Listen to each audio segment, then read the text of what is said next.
So AI, okay, it's a bunch of ones and zeros that is just being kind of reactionary to what you are putting into it. So yes, there's this argument of what Justin is saying, who's a computer scientist. It can be very biased in one way depending on who trained that AI.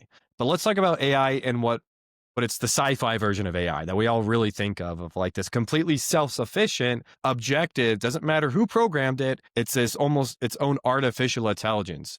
If this thing does become completely, I mean, at that point, you're going to call it sentient? If it gets to that point, I think sometimes what we struggle with a lot, we take the spiritual and the physical world and we separate it so much. We really take it and we act like they're these separate worlds that never intertwine. But then we all realize and acknowledge the fact that spiritual decisions have physical ramifications sometimes, and physical decisions have spiritual ramifications, right? What Christ did on the cross had spiritual ramifications. The decisions you make every day with your physical body can have ramifications on your spiritual eternity. So I don't know. Is AI this thing that is technically ones and zeros? Could it one day be influenced by spiritual entities? I think if you look on paper, it's like obviously no. AI is not a spiritual thing. It's just very, very sophisticated programming. We all just want to believe that.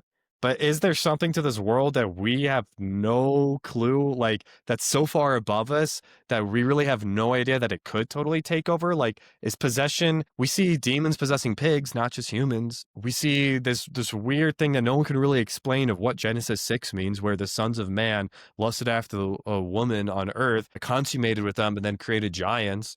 Is that literal? Is that metaphorical? Did that really happen?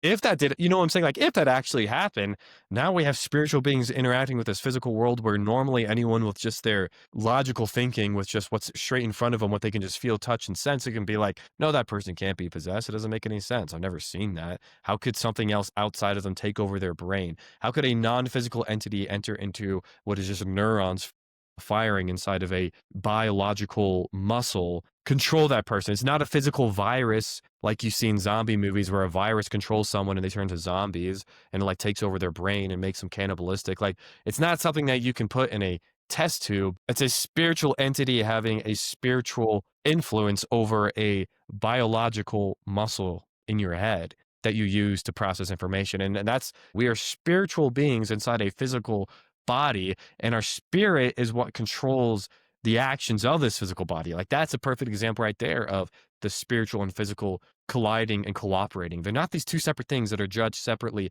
that are interactive separately. They're very combined, and they affect each other.